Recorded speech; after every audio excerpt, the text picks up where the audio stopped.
अस्सलामु अलैकुम वरहमतुल्लाहि वबरकातुह। अभी जो है मैं मुफ्ती अबुलैस अलमालकी को सुन रहा था और एक क्वेश्चनर आया है जो सुलेमान मिसबाही साहब जो है ना, पाकिस्तान के एक आलिम सूफ़ी आलिम है। वो उनके बारे में बोल रहा था और ये भी बोल रहा था कि इंजीनियर मोहम्मद अली मिर्ज़ा साहब जो है, अली भाई हमारे, वो जो है उनको बहुत क्रिटिसाइज़ करते हैं वो सूफिज़म के ऊपर। तो पूरा बात चला है।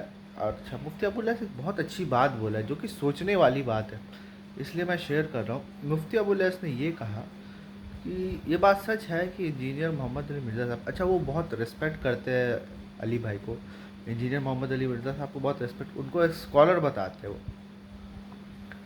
तो उन्होंने कहा, मुफ्ती अबुल ने ये कहा कि वो बहुत रेस्पेक्ट करते हैं इंजीनियर मोहम्मद अली मिर्ज़ा साहब को, लेकिन आप अगर देखिएगा सलमान मिसबाही का, तो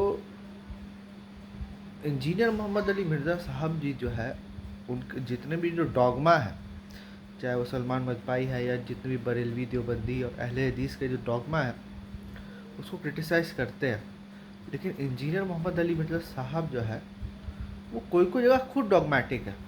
हाँ, ये बात मानते हैं कि वो जो है उनसे कम डॉगमेटिक है जिनको वो क्रिटिसाइज़ करते हैं, लेकिन एक लेवल का डॉगमा तो उनमें मौजूद है। तो उसकी बहुत अच्छी मिसाल देते हैं मुफ्ती अबुल साहब। वो ये बात बोलते हैं कि ऐसे तो वो सूफिज़म की जितनी भी कहानियाँ हैं उसका मजाक उड़ाते ही है, लेकिन उनसे जब हदीस के बारे में पूछा जाता है, हदीस क्रिटिसिज्म के बारे में पूछा जाता है, ठीक है, तो उसको वो सिरे से ही उस चीज़ पे बात करने, हुज्जत हदीस के ऊपर अगर कोई ऐसा क्रिटिकल सवाल आ जाता है तो उसके ऊपर तो वो बात करने के लिए भी रेडी नहीं है, ठीक है।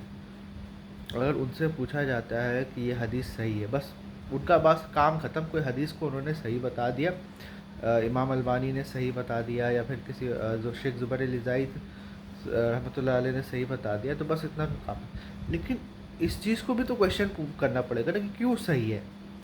आप मुझे बताओ, वो हदीस जो है सही है तो क्यों सही है, ठीक है। तो बोले फ़ला आलिम ने उसको सही कहा, लेकिन वो आलिम तो उस वक्त मौजूद भी नहीं था जब वो ये हदीस रिकॉर्ड हुई है। वो उन रावियों से तो मिला भी नहीं है, तो उसको कैसे पता है ये वाली हदीस जो है सही है। सही एज एन एकदम एस्टैब्लिश्ड है, जिस तरह से आप कोट करते हैं कि हदीस सही हो गया, तो ऐसे ही है जैसे कि जिब्रील ने खुद जो है आके आपको बताया है। तो ये लेवल ऑफ डॉगमा तो इंजीनियर साहब में है हदीस से रिलेटेड। अगर बुखारी में खासकर वो उन्होंने बहुत अच्छा एग्जांपल लिया है कि वो जो जो डॉगमा का वो क्रिटिसाइज़ करते हैं कि बाबे तो कोई शय नहीं है, मैं भी बहुत अप्रिशिएट करता हूँ, लेकिन उनको ये बात भी याद रखना चाहिए कि बुखारी और मुस्लिम भी तो बाबा ही है ना। उन्होंने अगर कोई तहकीक की है तो वो तो एक तरह के बाबा ही हुए ना। आप सिर्फ ये बात बोल के कैसे आप निकल सकते हैं कि फ़ला चीज़ बुखारी में लिखी है, फ़ला चीज़ मुस्लिम में लिखी है। आपको ये बात भी तो मानना पड़ेगा कि बुखारी मुस्लिम से भी गलती हो सकती है, इमाम बुखारी से, इमाम मुस्लिम से, उन लोग से भी गलती हो सकती है। लेकिन अच्छा, वो फरबरी वाला जो क्वेश्चन है उसको आंसर कर दे, जो जो जो जो मुफ्ती अबुलैस ने उठाया उसको आंसर कर दे।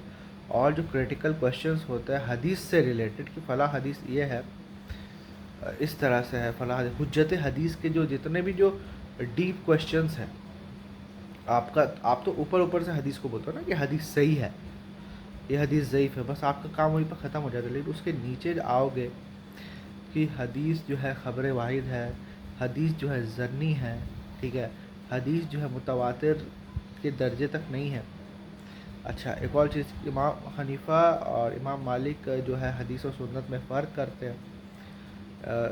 सुन्नत का जो सोर्स है, जैसे इमाम मालिक है उनके लिए मदीना है और इमाम हनीफ़ा है उनके लिए जो है कूफ़ा है। ये दोनों सोर्सेज में जो है फ़र्क करते हैं। अगर आप इस चीज़ में अगर आओगे तो आपको लगेगा कि ये इंजीनियर मोहम्मद अली मिर्ज़ा साहब की कमज़ोरी है। तो हमें ये बात का भी ख्याल रखना चाहिए कि सिर्फ जो है, लेकिन उस इवन अगर आप कंपेरेटिवली देखिएगा तो वो बहुत लॉजिकल, बहुत रीज़नेबल है। लेकिन उनका लॉजिक और रीज़न ना, जब हदीस का जब टॉपिक आता है ना, تو وہ جو ہے تھوڑا سا اپنا لاجک اور ریزن کو سائڈ کر دیتے کہ آپ تھوڑا سا سائڈ لو. وہ کیا کرتے ہیں پھر قرآن میں دکھانے کی کوشش کرتے ہیں کہ وہ بھی لاجیکل ہے. مطلب یہ کون سا چیز ہے؟ اگر میں کوئی حدیث کو بتا رہا ہوں کہ یہ لاجیکل ہے تو آپ قرآن کو لاجیکل ثابت کرو گے اس کو لاجیکل ثابت کرنے کے لیے؟ یہ کوئی طریقہ ہے کیا؟ تو ایک لیول آف ڈاگمٹزم تو ان میں بھی موجود ہے.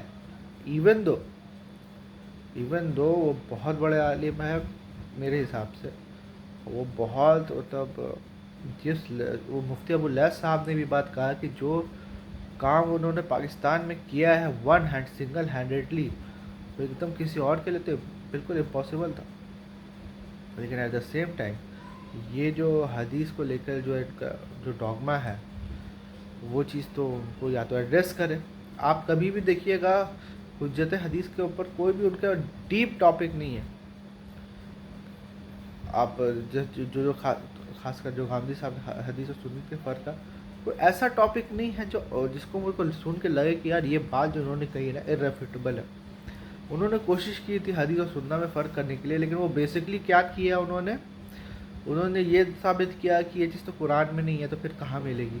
او بھائی یہ چیز سنت متواترہ میں ملے گی، حدیث میں تھوڑی نہ ملے گی. حدیث تو ایسی 200 سال 150 سال بعد رسول اللہ صلی اللہ علیہ وسلم کی وفات کے بعد یہ آیا ہے. تو یہاں پر وہ جو ہے حدیث و سنت سے زیادہ فرق کرنے میں قرآن اور حدیث میں فرق کرنے کی کوشش کی ہے جیسا مجھے لگا ہے. تو یہ بہت ہی اچھی بات جو ہے مفتی ابو لیث صاحب نے یہ پوائنٹ ان کا پکڑا. حالانکہ وہ بہت ریسپیکٹ کرتے ہیں، میں بھی بہت ریسپیکٹ کرتا ہوں، لیکن یہ بات ہائی لائٹ کرنے کی ابھی ضرورت تھی. وآخر الدعوانا الحمد للہ رب العالمین.